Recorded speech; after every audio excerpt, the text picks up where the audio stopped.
Singaporeans are prepared to accept migrants coming to Singapore. We are not reproducing enough. At the moment, we are still reckoning with this idea. It's still uncomfortable. With COVID and other stresses, we can see, some cracks emerging in the fabric.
Day 10, take 1. I think Singapore, this idea of immigrants, right?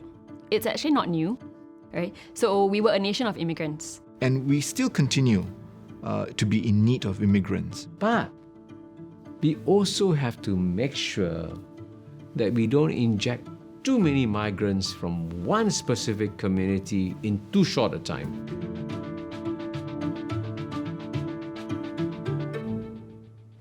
Such foreign talents will bring with them a kind of skills, enterprise and drive which will provide additional impetus for economic growth and in fact create economic opportunities for more Singaporeans.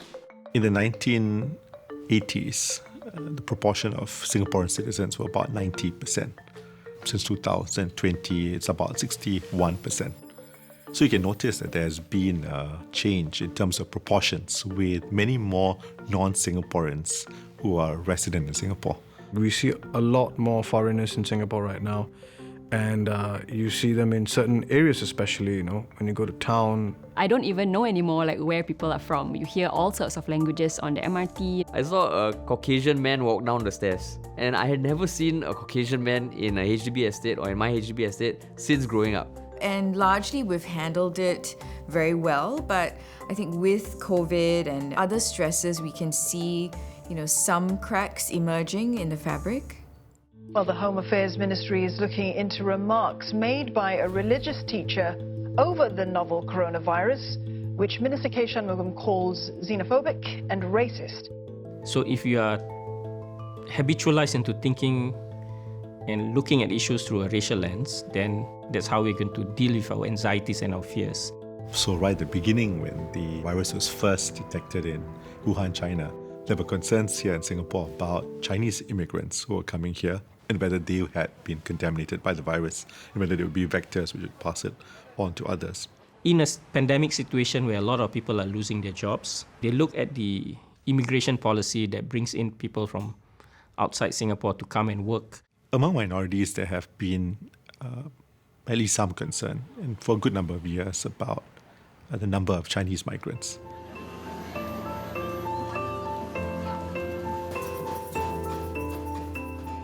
It is true that everywhere we go, we will see these PRCs. There are a few people around me who say that we are going to be a little China soon.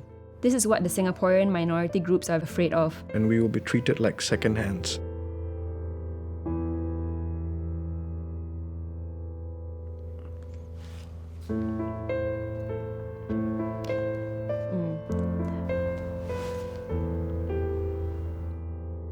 So when I read this, if I have a friend like this, I will actually feel sad for her, but I will actually reach out to speak to her and ask her what the issue is. What is it that makes her feel like a second hand? Because I couldn't relate to that. So I had to talk to her to find out more. I suppose the problem is not Chinese people coming from China, but the problem is, are minorities listened to in Singapore? I think the fear is valid, given the fact that Nowadays, when you go to places, people don't know how to speak English. I mean, I'll be very frank with you. I personally have encountered bus drivers who are not able to point me to the destination that I want, especially for me as a minority who doesn't speak Mandarin and who may require directions at times. And that created frustration in me because, look, this is a service that caters to the public. Particularly for ethnic minorities, in terms of the numerical representation, it is considered small relative to the Chinese population. And with that continual influx, there's understandably certain anxiety among the community. That is the layman's reaction, in a sense, because you don't have the data, you don't have the statistics. When you don't have the real answers, you tend to speculate. And obviously, when you speculate, you think of the worst possible scenario. It does create a kind of feeling of suspicion. If we are going to take in more migrants, we should pay careful attention to the concerns of the minority community.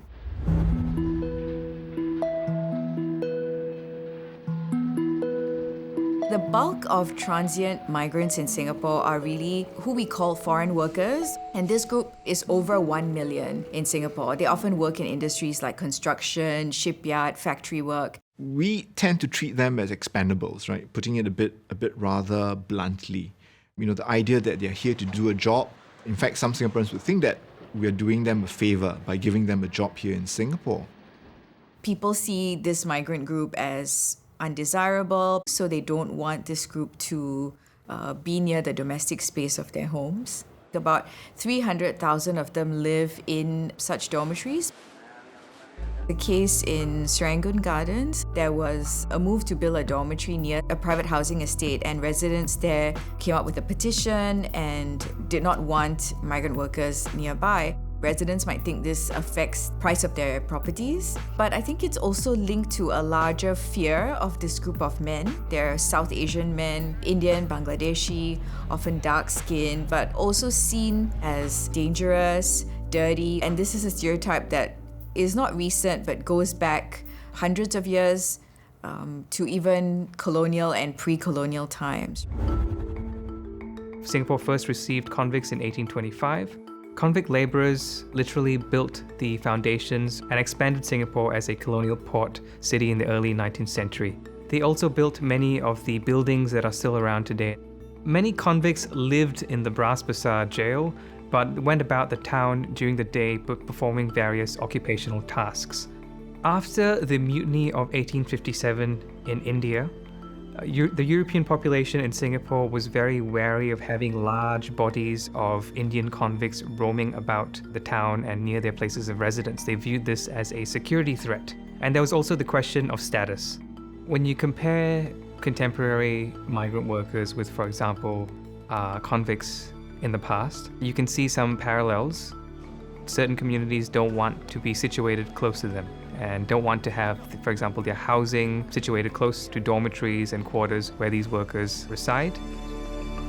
এজন্য আমার ভীষণ খারাপ লাগতো এক পর্যায়ে মনে হতো আমি বন্দি জেলের ভিতর আছি হ্যাঁ সার্কিট ব্রেকারের সময় আমার ভীষণ বিরক্তিকর লাগতো কারণ আমি বাইরে যেতে পারতাম না কাজের জন্য যেতে পারতাম না কোনো কিছু কেনাকাটার জন্য যেতে পারতাম না When the outbreak began to happen among migrant workers, of course, one reaction was fear.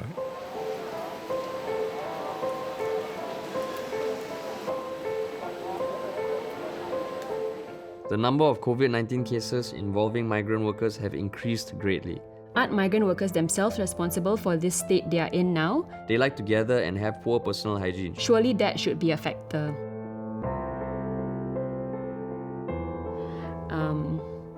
Yeah, I think it's kind of sad that some people are blaming them for the issue when it's a disease. A disease is non-discriminatory. People are, but a disease isn't. I think this statement is really stupid. And this kind of statement pissed me off because it is assigning responsibility to these migrant workers who are already, in all accounts, having really tough lives, not having access to a lot of things that we citizens have. And for people to kind of hold them responsible, I think is really unfair. I think this goes back to stereotypes about the low-wage migrant worker community. So we assume that they got sick because they were not as clean. On the other hand, Singaporeans also became more and more aware about the conditions in dormitories. People were aghast when they saw the living conditions. I think the majority of Singaporeans want to see our migrant workers live in better conditions. So there's been a substantial outpouring of interest to help out during the circuit breaker, all kinds of initiatives to, whether it's provide food or different kinds of items which are needed by migrant workers, initiatives to be able to communicate with them, help them to feel that things are a little better. Solutions, how do you get there? I got a injury. And I got injured. Okay, and how do you get injured? Learning basic English can bridge the gap between locals and migrant workers, because then there is a common understanding, or there's some form of understanding on what they want or what help they need. আমি এই কারণে ইংরেজি শেখার সিদ্ধান্ত নিলাম, কারণ আমি ইংরেজি ভালো মতন বলতে পারতাম না, কিংবা কেউ আমাকে কোনো কিছু বললে সেটাও আমি বুঝতাম না। তো সেই জন্যই আমি ইংরেজি শেখার সিদ্ধান্ত নেই। Maybe you look at this picture. This is my one lah. This is yours? I know that, which is why I chose this picture. I was working with the fan bolt writing. Singaporean এবং শ্রমিকদের সাথে কথাবার্তাগুলো এরকম হওয়া দরকার। একজন বন্ধু আরেকজন বন্ধুর সাথে যেরকম মিলেমিশে সবসময় কথা বলে, এরকমটা হলে আমার মতে ভালো হয়। কারণ আমরা সবাই একে অপরকে রেসপেক্ট যদি করি, তাহলে সবাই হ্যাপি ফিল করি।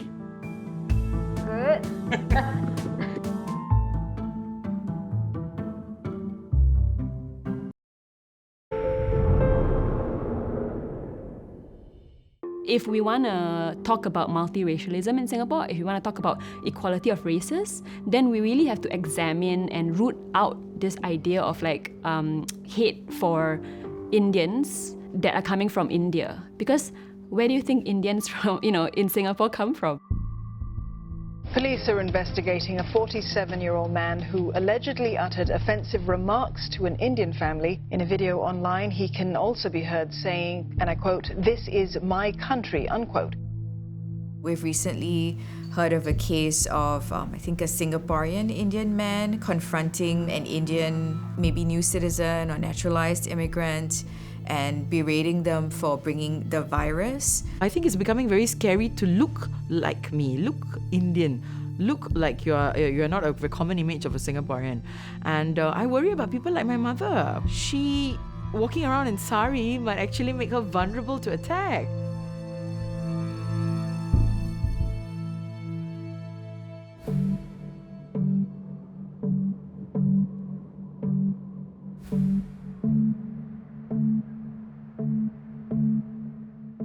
Singapore, as you know, has had two waves of immigrants. One was, of course, from China, and then you had another wave of Indian immigrants.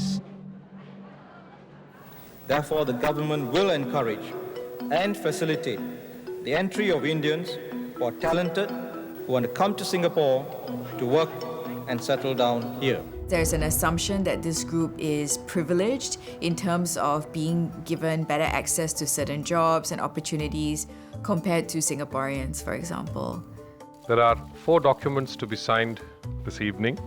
May I request both Prime Ministers to sign this document and exchange it? The Comprehensive Economic Cooperation Agreement is a free trade agreement that has been signed between India and Singapore.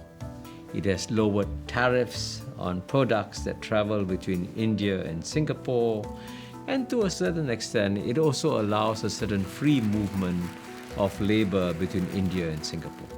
They call it SICA for short. SICA's become a stand-in or a buzzword for xenophobic sentiments directed at migrant Indians. And I think it's very sad for a Singaporean to oppose a free trade agreement, because no country in the world has benefited as much from free trade agreements as Singapore has done so. I emphasize and underline and highlight and bold with bigger fonts, color red, that nothing in this agreement implies Singapore must unconditionally let in PMEs from India.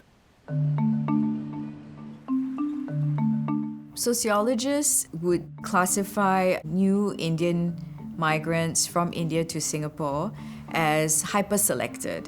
They are often very highly educated. They also usually already have very high-paying jobs. This group is higher income and therefore can afford to live within the private housing market and doesn't have to be subject to the ethnic housing policies of the HDB market. New immigrants from India, I think they tend to hang around more with the other newly immigrant Indians, and so when they do that, it's already sort of looks like as if there's a distance from the local Indians. So newcomers into a country in most instances tend to form ethnic enclaves. When the British make Singapore a colony, ethnic community is divided in terms of their residential location. There's very little opportunity for people from the different races to mingle, to interact with one another, and that leads to a lot of tension. There's no shared experiences between the different communities. And that is the perfect recipe for disaster, which eventually led to some of the racial riots in the 1960s.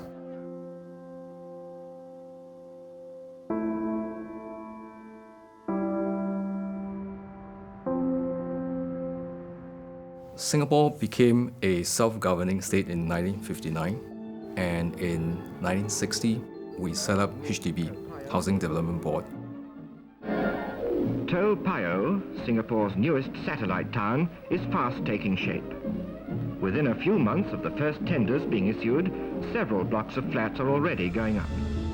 Increasing the supply of public housing also enable residents from different backgrounds to live together in the same neighborhood. 它不要有 Malay kampung, Chinese kampung, Indian kampung， 它不要，它通通都是 Singaporean。我们把那个最敏感的种族问题啊，透过搬家，把它全部都解决掉了。它重新分配不同的比例的人呢，在不同的组屋区里面。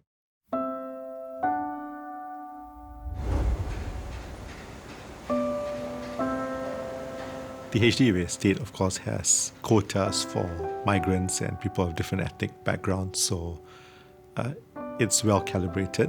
Having a policies to encourage different people, to ensure that different people live in the neighborhood is one thing, but whether the residents actually interact with others is a separate question. So I wouldn't necessarily say that just by living in a HDB you are also integrating, but I will say that it has its plus points because in a HDB, when you go down to the playground, you do have like people of different races all playing there. I do think it's really based on the individual, on how much they want to integrate as well.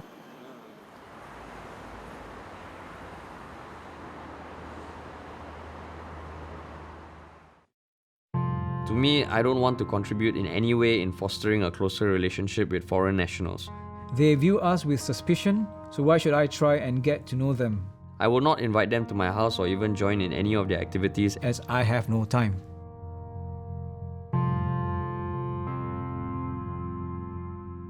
When I read this, I appreciate the guy's honesty, because I think that's what a lot of people feel. And I'm not gonna lie, I can also resonate with this to a certain extent. Because, I mean, as you get older, there's always gonna be inertia in meeting new people. Even meeting new Singaporeans. We can't push too much as well, let things be and gradually develop. Because if you push it too much on people's face to accept new immigrants, there might be a backlash. When we talk about new immigrant, I think as a Singaporean, it's only fair to say that we also sort of expect them to give back to the community as much as we would also be giving back. We can become a little bit judgy. Like we judge whether, these people who just came, not born here, do they have the same, thinking? The difficulty is the perception of others about us. For example, some perceive the Indians to be either not hygienic or maybe they are crooks. So on a number of occasions, when I'm entering the lift, they will not go in. They prefer to wait for the next lift. From these kind of incidences, I gather that perhaps the perception of the Chinese of us Indians has a lot to do with how I can move forward and form friendships with them.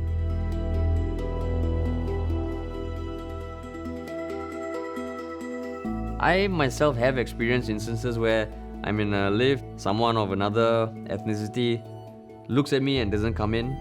I don't know what the real reason is. Maybe they saw a cockroach behind me, they didn't want to walk in. Or maybe it's because of the color of my skin. And I used to get very angry when that happens. But then I also feel like there are enough people who don't think that way that it will be better for me to focus my energies on. It's a perception. It's a preconceived idea of what people from this country or what this ethnic group is like. But how do we not stereotype? I think that's the education that needs to happen, and I don't think we should only be always insisting that schools are the ones educating. There has to be other aspects of the community that does as well. With the increased diversity of the current demography, right, it's harder to identify what are the common touch points. So community centers, community clubs, they will have to continue to explore what are some of the emerging activities that interest people. I became the leader of the Riding Mask Integration and Naturalization Champion, INC for short, in 2012. The main objective of the INC is to promote bonding between local Singaporeans and new immigrants.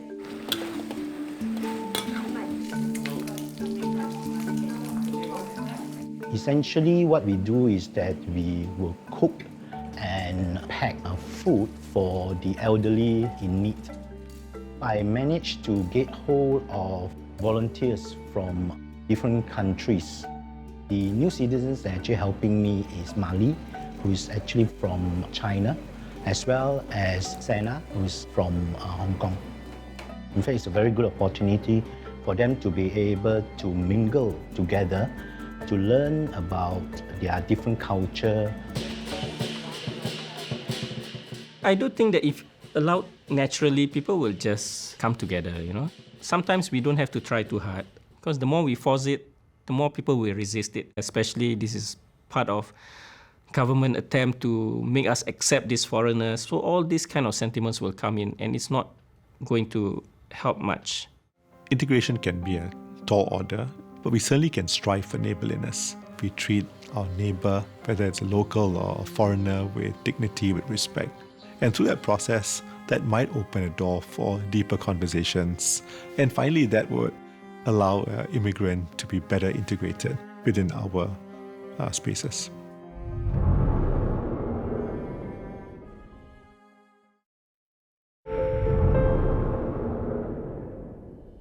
So I think for me, right, the best way to identify Singaporean is when they start speaking, and I can see the accent and the Singlish. So one opens one's mouth and you can tell, Singaporean straight away. Oh, really, man? Really hard.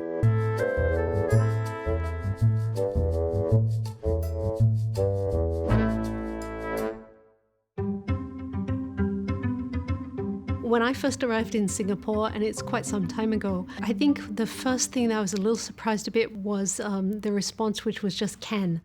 And when I was asking, can I buy things? And people just kept saying to me, can.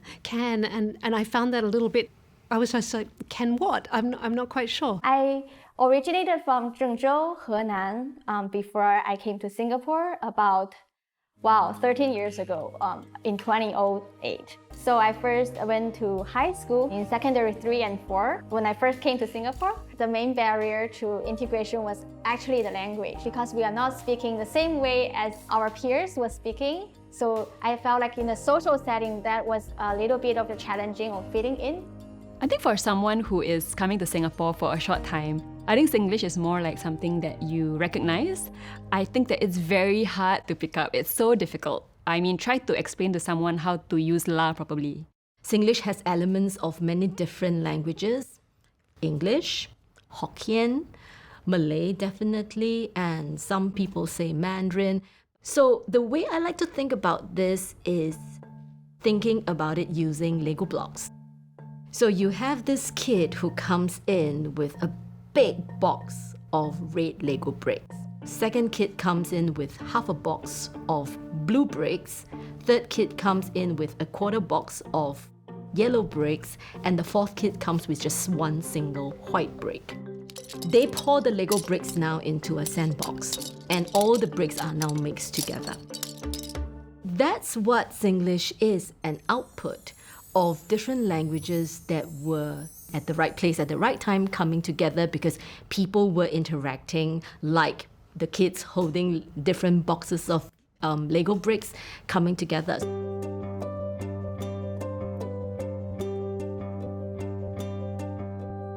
Using Singlish can definitely help new immigrants fit in, or at least acculturate to some extent, because you become a little more familiar with the way that people speak, the type of expressions that they're going to use. Yeah, I know Singlish. We're originally from Tanzania, which is in Africa. So yeah, my whole family is from Africa. Throughout our lives, we were in the Singapore school system. So school was a place where we picked up and learned how to speak Singlish. When we go to specific local spaces, especially in schools, which is where I conducted my research, the kinds of cultural practices that are valued in those local spaces would be English and Singlish. So those practices are the ones seen as resources that facilitate building friendships, building relationships with local individuals.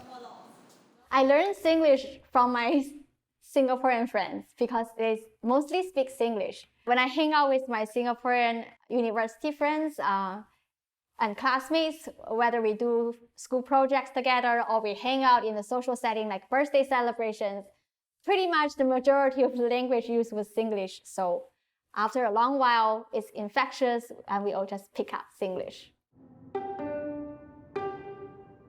Now in the US, I'm studying in Stanford University. Fortunately for me, there are a bunch of Singaporean community here that I can still stay in connection with. So now I only speak Singlish when I hang out with my Singaporean friends. I do not quite use it in a formal setting when I have to make presentations, but when I hang out and chill with my Singaporean friends in a social setting, we probably speak a lot of Singlish. This is Hokkien. I think Singlish is quite a big indicator of whether you have integrated into the Singapore society, because this is what people speak, or what maybe majority of Singaporeans speak on a daily basis. So when you can understand that and you can converse in that, then it does make you feel part of like the Singapore family. Singlish itself is the only language that allows us to express our unique, Singaporean identity and character. So the kinds of common experiences that we have, kiasu and sien and all those, can only be expressed through a language that we call Singlish. I think the state has a love-hate relationship with Singlish. Officially, they didn't like it. Okay, and they've never liked it. If you speak Singlish, you're doing a disservice to the state. You don't look intelligent. You can't hold business meetings properly, and the list goes on. There certainly is a very negative picture painted of Singlish speakers. Your friend, Michelangelo from Rome, I got a ceiling job for him. What's his number? Pichu Kang. He died 400 years ago. Ayo, then cannot lah. I used to love Phua Chu Kang. I watched it a lot. I definitely resonated with this idea of ordinary Singaporean person speaking very much Singlish on TV.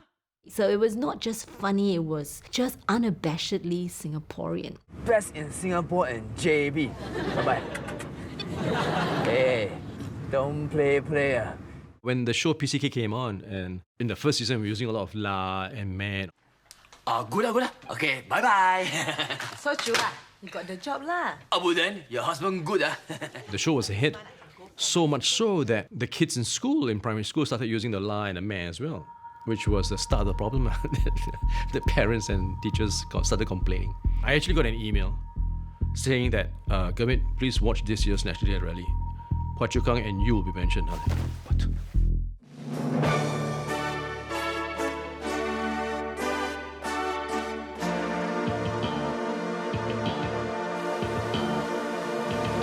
Teachers complain that the students are picking up catchphrases like "don't pray," and using them even in the classroom. The students may think that it is acceptable and even fashionable to speak like Phua Chu Kang.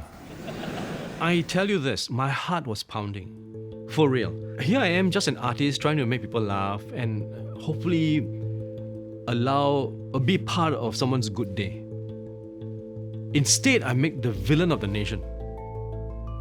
to me, I felt I was pushed to the corner. And I really, really thought, this is it. This is the end.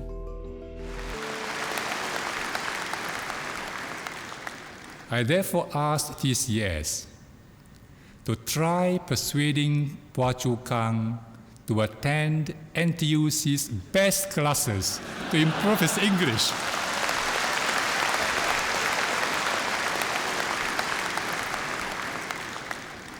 TCS replied that they have spoken to Phua Chu Kang, and he has agreed to enroll himself for the next best program starting in a month's time. So Phua Chu Kang can improve himself. If he can do that, surely so can the rest of us. It was the hugest sense of relief. And to hear him speak like that in a very gracious manner, and to at least give us a chance to try to appease them and the other parents who were not happy about the Singlish issue with their kids. And I suddenly found myself becoming more popular, because I would go to a hawker center and they would say, you are the one, the National Day one. Prime Minister Go talk about him, no, we better watch the show. Suddenly, so PM Go became my best advertiser for the sitcom.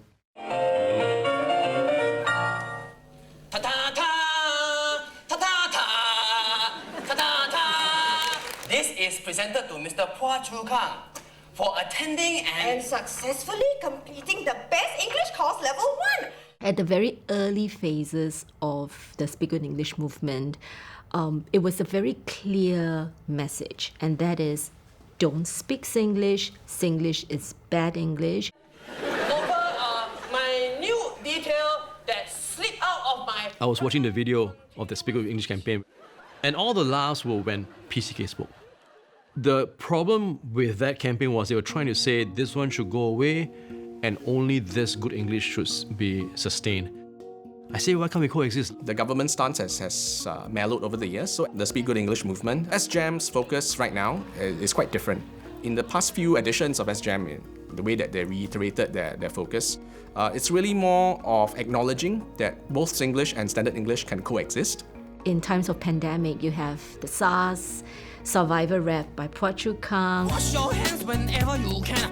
Wash with soap, then at least got hope. And then now with COVID, Phua Chu Kang has resurfaced and done quite a few raps. Hey, don't be kiasu, just buy what you need, don't jam the queue. Both for COVID as well as getting people to get vaccinated. These things, in fact, do signal some kind of an embracing of the fact that Singlish is something that is quintessentially Singaporean. Because Phua Chu Kang didn't come out to do it on his own. Phua Chu Kang was asked to do this.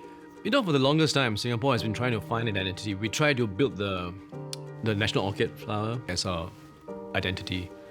But I think nothing speaks louder than, literally, no pun intended, than the language itself. Singlish is irrepressible. Well, Singlish can't die, simply because as long as the context situation exists, Singlish will continue to evolve. If we do have Burmese and Filipino immigrants on our shores, if they are here in sufficient numbers, and if they too also use Singlish, that they would also want to contribute to Singlish as a language. When immigrants come here, they have only a certain level of vocabulary of the English language. So if we can talk to them in our Singlish, maybe it's easier for them to assimilate into the society.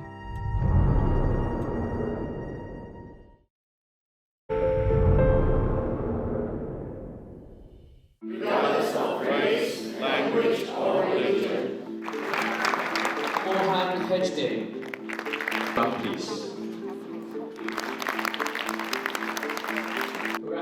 I absolutely and entirely renounce all loyalty to any foreign sovereign or state or country. And I will be faithful and bear true allegiance to the Republic of Singapore. And that I will observe the laws and be a true, loyal and faithful citizen of Singapore.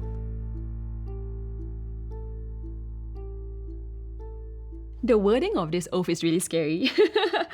I would probably not sign it straight away. There'll be a moment of reflection do I really want this? So it's pretty a tough decision and a challenging one to make, especially for your grandparents. How are you going to tell them, hey, now I'm no longer a Chinese?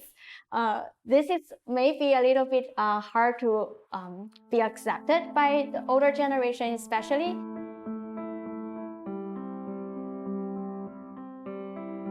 Everything I Am is this year's National Day Parade theme song. Composed by Joshua Wan and performed by Nathan Hartono. Nathan Hartono, why is an Indonesian singing the NDP song? Does Singapore not have any singing talent as well? Come on, seriously? Disgrace. Ask PR to sing NDP song.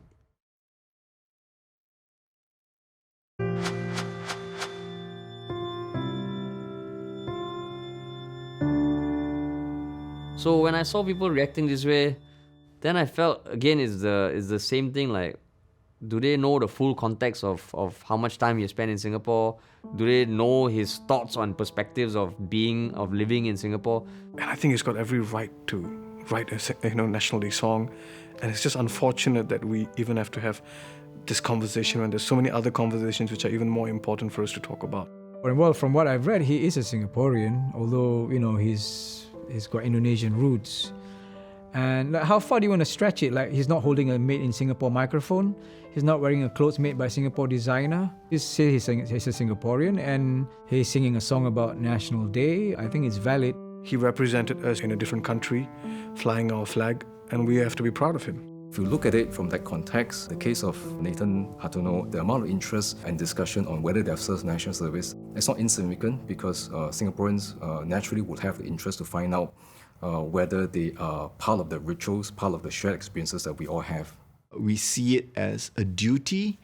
We see it as something that every Singaporean ought to undergo. And national service is one of the important marker for the local-born Singaporeans. About 7 in 10 regard NS to be a very important social institution that they would expect children of immigrants, the second-generation immigrants, to contribute in national service.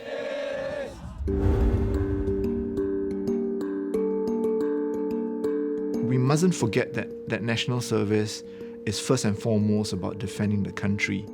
2 years of your life put aside to do national service. I did 2.5. It is a sacrifice, a real sacrifice.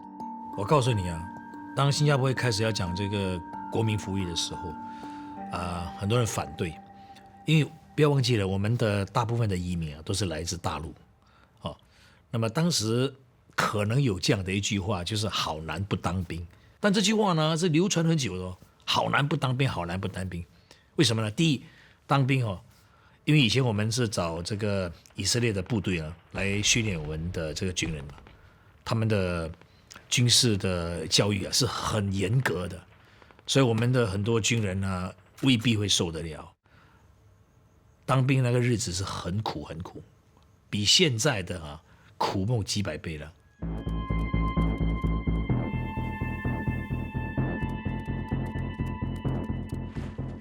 But over the years, Singaporeans accepted NS. They see that as a social institution, as a rite of passage, as a policy that is emblematic of our collective values, to put the interests of the country above the individual. It made me more resilient and tougher. I'll never deny that. It builds a sense of camaraderie.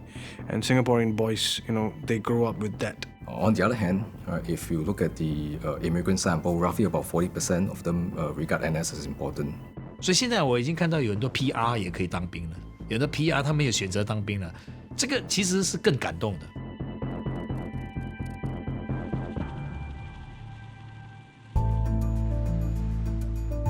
The reason I joined Singapore Armed Forces Volunteer Corps, it's because it is one of my childhood dreams. I wanted to become a soldier.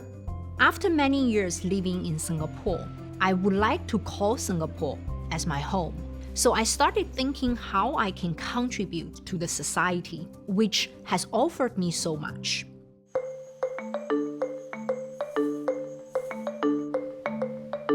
I decided to join Singapore Armed Forces Volunteer Corps because Singapore has given me a lot.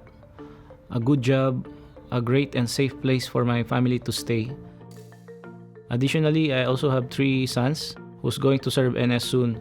So by doing this, at least if they ask me some question, I can give them some tips and answers on what to do during their preparation for NS. So once you are clearing this basic training process, you are assigned a 2 weeks training in Maju camp. The training was not easy. During these 2 weeks, we are really tested on how resilient we are and how physically fit we are. And this 2 weeks training includes 2 days of field training in Pulau Tekong as well.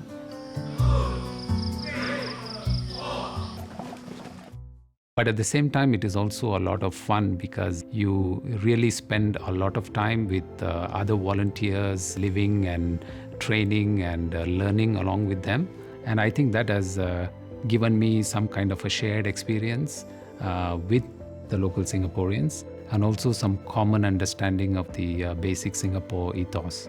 So I would say it has really helped me to integrate better and relate better to my Singaporean friends and colleagues. We, members of the Singapore Armed Forces. I felt an immense sense of pride when I recited the SAF pledge, especially the part that we shouted with our life. With our lives. It was very electrifying and very uplifting. And there's this inner energy that I never felt before. It's a sense of pride and patriotism, actually. And by going through the rite of passage, you kind of prove your commitment. You prove the fact that you're willing to sacrifice for the country. So it's just a checkbox, a criteria that kind of makes you less foreign, lah.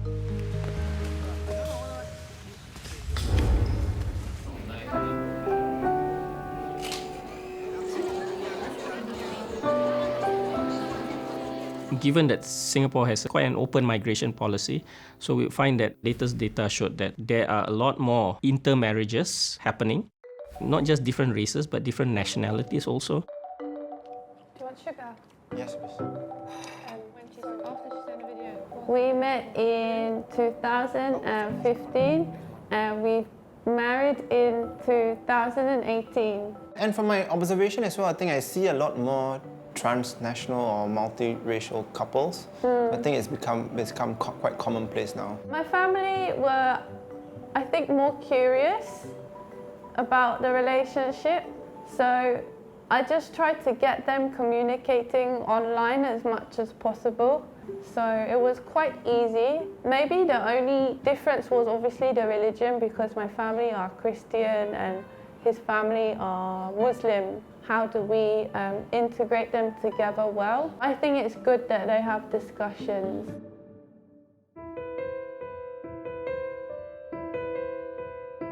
I'm saying a Chinese should not marry an Indian. So what is wrong with you, man? I'm also saying the Chinese girl should not be marrying Indian. This is wild, you know. When I first saw the video with the lecturer, initially I showed it to Mustafa. I'm personally a bit offended, of course, but instead of criticizing his action, we got to find out where is it coming from, and are there more people like him, and if there are, what is the common denominator, to find out why they feel this way.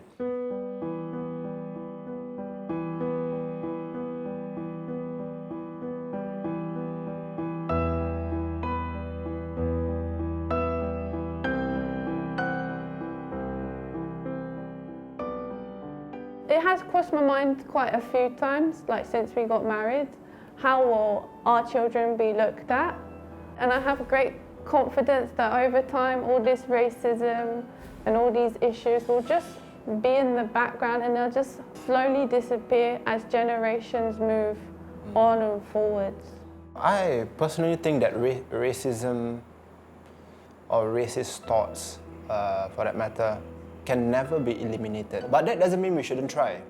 One of the best ways is just to teach your children good ethics, good morals, and good values.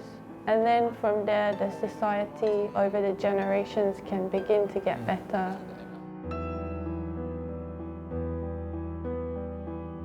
With more immigrants coming in, with more inter-ethnic, inter-nationality marriages and relationships, I do think our definition of like the racial tiers, does need to evolve lah. I think it is important that we expand the idea of race. Talking about it more opens up the discussion, and that can only lead to better communication and understanding. More and more Singaporeans will have family members who, at least one of them is actually from abroad, then it would actually lead to a greater acceptance of individuals who are not local here. True integration or deep friendships only forms when you have trust and, throwing away all the prejudices. The truth is, everybody was hybrid. People need to trust that we are all alike in what we are to our country. We did a successful action by founding the nation with all the different races. If we can accept that people came at different points in time to our island, then we should be able to accept if people are coming now. Even if the first generation of immigrants have lukewarm response from Singaporeans, by the time the children grow up, that will be the new face of Singapore. What you will get then is a situation where we're so intermingled now, we can finally stop bickering and just accept each other's culture, each other's beliefs, and yet still coexist. And I think that would be a beautiful world. Wow, that would be a beautiful day.